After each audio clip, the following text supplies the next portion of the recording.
My constant refrain for this season's Angel episode guides is apparently going to be how much wonderful detail there is that I never noticed until writing about it. It's possible the bright, saturated, energetic identity that Buffy had eventually settled on at this point just ended up being more my personal jam when it came to an average popcorn run-through of both shows. But this critical examination we've been doing together of Angel's second season has revealed to me something that I have been growing more in love with each passing episode. And Darla, a Tim Minear written and directed episode 7, is no different. Season 2 of Angel is wonderfully complex and tightly scripted, building to something in a way that I never realized before this episode was in the works from one of the first shots of the season. The greater scheme, the big picture. Nothing really matters. Wesley, Wyndam-Pryce. Favor. There's a lot worse things out there than such. It doesn't work in spite of you. Nothing should do matters. It works with us. Why is it that I'm not on the floor this time? Take on what matters is what we do. Angel is having a quiet night at home in the hotel. Nothing to worry about here as he gets... well, never mind. Wesley stops by to say hello, and Angel proclaims his fineness, all evidence to the contrary. While Angel can't steal himself away from Darla's visage, she is pained at the sight of her own, and at the Lindsay McDonald bachelor pad, Darla is starting to come to grips with the state of her circumstances with Angel. Now we're soulmates. The emotional decay that Angel described would happen to her in the episode Dear Boy has begun to occur. Lindsay tells Holland that Darla is breaking down, which appears to all be part of Holland's plan, and we get a flashback to 1609 Virginia, and the date was so specific I actually looked it up on Wikipedia, wondering if Tim had intended something that I missed. In July 23rd, 1609, a hurricane at sea separated 9 ships of the London Company, 600 or more settlers, en route to relieve people living at the Jamestown settlement in Virginia. 1 ship sank, and another was driven ashore. In August 1609, the 7 remaining ships from London arrived at the colony of Jamestown with 200 to 300 men, women, children, and 1 Mouthicus frutatus, otherwise known as the Master. The Master's visit to Darla is his first appearance on Angel, and this is the second appearance of syphilis in the Buffyverse, if a bit less of the funny variety. Syphilis? I love the detail that Darla is enduring some bloodletting. The Master turns her. Team Angel is trying to figure out how to track down Darla, and Gunn, showing that he's obviously more than just the muscle, suggests a look at the books. You telling me these lawyers haven't figured out a way to write that off? In flashbacks, 7 years after his turning, we see Angelus meet the Master for the first time. And you live in the sewers, do you? We lurk below, giving tribute to the old ones. The old ones are a thread stitched throughout Buffyverse lore that I think are worth highlighting here. For untold eons, demons walked the earth. They made it their home, their hell. But in time, they lost their purchase on this reality. And the way was made for mortal animals, for man. All that remains of the old ones are vestiges, certain magics, certain creatures. In Buffy Season 3, the Mayor's ascension was his attempt to turn himself into one of the Old Ones, Ulvican, and Anya furthered the lore on the Old Ones, clarifying the difference between contemporary hybrid demons and the Old Ones themselves. You've never seen a demon. All the demons that walk the earth are tainted, are human hybrids like vampires. The ascension means that a human becomes pure demon. They're bigger. The true demons. It's possible that the Hellmouth spawned from Prophecy Girl and the Zeppo is also an Old One, though it's never made explicitly clear. I'll be highlighting the evolving Old One's lore as we go, along with how they relate to the powers. Wesley pleads with Angel to use a level head, emphasizing that if this is a distraction, It's working. a series of flashbacks shows us the path the whirlwind reaped over the coming years. Darla is having herself an Angel on the Hill in a men's moment and asks Lindsay a strange question. Why haven't you kissed me? I didn't know if you wanted me to. Why should that matter? She really does struggle with that whole consent thing, doesn't she? Interesting that Lindsay does not in this context. Darla calls Angel, Lindsay and a security guard catch her, and the security guard takes a bullet in the struggle. Holland tells Lindsay he's terminating the project, meaning Darla. We see a flashback to the Boxer Rebellion, an officially supported peasant uprising of 1900 that attempted to drive all foreigners from China. Boxers was a name that foreigners gave to a Chinese secret society known as the Righteous and Harmonious Fists. The group, practiced certain boxing and calisthenic rituals in the belief that this made them invulnerable. An ensouled Angel tries to return to his old life, or at least have Darla put him out of his current one. She refuses, but gives him a trial run back with the group. He stumbles on some missionaries in an alleyway, distracts Darla from them, and when Drew points out, "I smell fear," looking into the alleyway, he deflects. I saw a place where it's it. In the present, Lindsay warns Angel about Darla's incoming elimination. Lindsay sees the cop that was involved in the office alive and well and realizes that Holland always had Darla going back to Angel and Lindsay's role in it planned in advance. Angel saves her and brings her back to home base, and the episode ends with a cross-cut between Darla begging Angel for the favor she gave him all those years ago, and Darla in the past having killed the missionaries, demanding Angel eat their baby in front of her or he's out of the gang. No more words. Act. They both do. I read that the original fan reaction to Darla included some people thinking it all felt a little retconny to Angel's backstory that the audience was already familiar with. Non-linear storytelling has become much more mainstream since then, and if it aired today, I'd be surprised if anyone had the same reaction to the episode. For me, the backstories of the Immortals can be meted out bit by relevant bit, and newly resold Angel's attempt to continue the life he was most familiar with makes sense to me. Though I do have one very minor pick to nit, for which I'll offer a headcanon as well. In the Buffy episode Angel, when his vampirism was newly revealed to her, Angel told her of the day he was cursed, ending the story with, I haven't fed on a living human being since that day. but in this episode we find out that's not exactly true, is it? I've killed men, you've seen it. Rapists and murderers, thieves and scoundrels. The Buffyverse adopts a mostly cut-and-dry perspective of the moral rules on Buffy and Angel's fight against evildoers, and that puts the sold in the off-limits category. Find out everything you can about the murder of the deputy mayor. But that's not really our jurisdiction. Buffy's right. The deputy mayor's murder was the result of human malice. Nothing supernatural about it.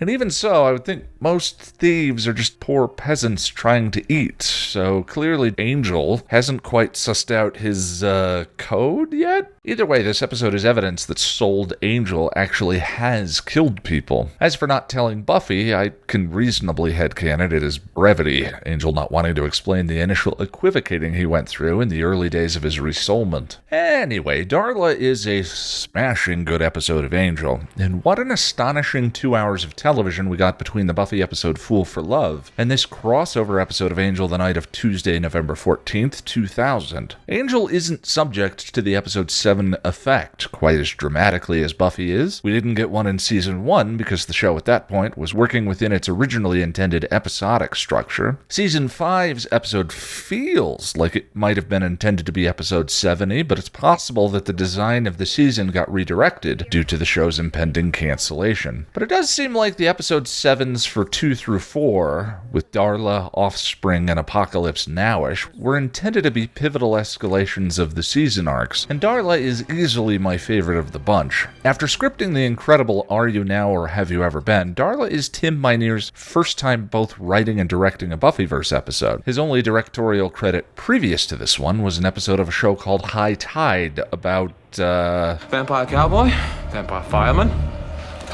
Vampire ballerina. No, Surfer Detectives. Darla and Fool for Love both reveal and contrast each other in fascinating ways. I mentioned in my video for Fool for Love that the flashbacks in each, the Whirlwind's album cover sequences that Tim Minear shot for both episodes, offer complementing perspectives on what the characters were going through. Robert Krall and Buffy's composer at the time, Thomas Wanker, even deliberately chose not to collaborate so that the crossover scenes would maintain separate perspectives.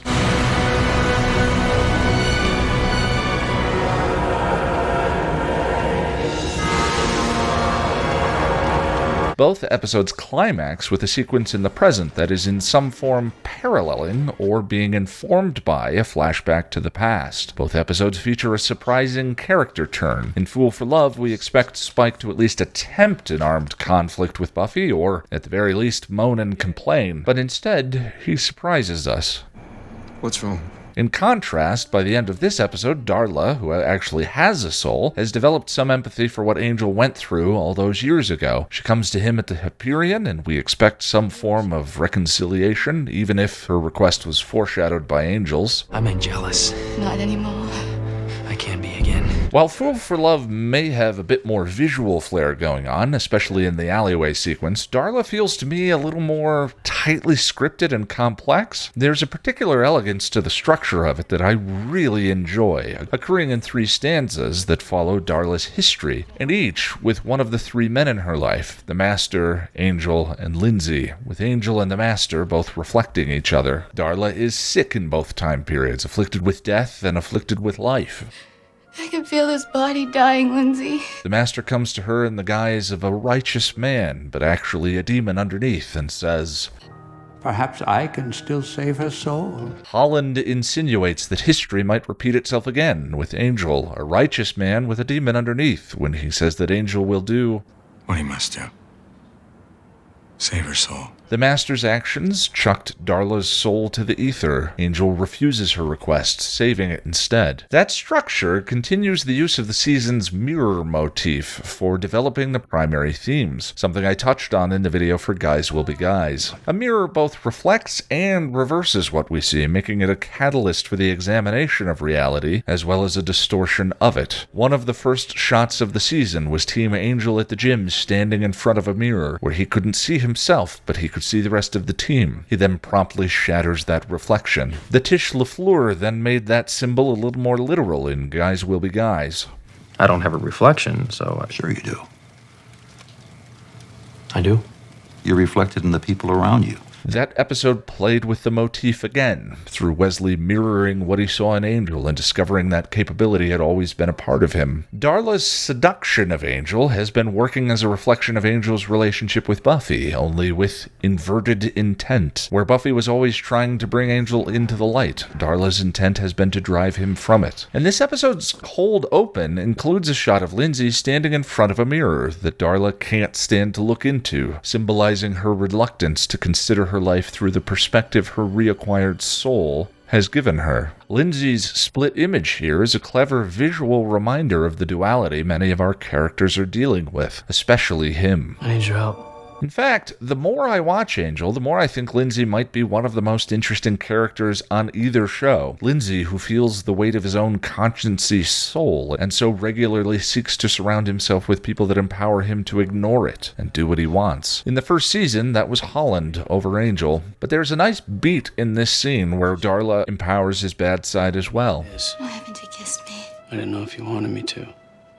Why should that matter? Lindsay's decency that he can't rid himself of is actually the fuel for Holland's plot in this episode. His earnestness sells Darla's jeopardy to Angel. Far from being a problem, Lindsay's inner conflict over life at Wolfram and Hart is actually a tool Holland keeps in the box for situations like this one. But obviously the major reflection in the episode is in the relationship between Darla and Angel, emphasized by the episode's flashbacks. This is the fullest picture of that relationship yet, but I think it's notable the ways in which Angel and Darla interact. It's not with romance and love like, say, Spike or Drew, or Buffy and Angel, but through the empowerment of each other's selfish desires. Darla feeds Angel victims, and he performs for her validation. Am I learning? Angel seduces Darla away from the Master with the promise of a pretty face and a beautiful view. In an interview for Fandom.com, Tim Minear said that at no time was I trying to play this as being Angel's true love. It's more like the play Who's Afraid of Virginia Woolf, this troubled old married couple with secrets. I wasn't trying to take Buffy's place in his heart. The play Who's Afraid of Virginia Woolf examines the complexities of a marriage between a middle-aged couple, Martha and George, who late one evening have an unwitting younger couple as guests and draw them into their bitter and frustrated relationship. In the play, the couple engage in dangerous emotional games, including open discussion of a son they have, but both accuse each other of ruining. In the final act, George proclaims that their boy has died, and it is revealed that their son is actually a mutually agreed upon fiction, because both Martha Darla and George are sterile. I've said that what Darla has done to Angel throughout absolutely constitutes abuse, and one of the characteristics of an abuser is their constant manipulation of the narrative. Think Bethany's dad in Untouched. We're gonna be a family again.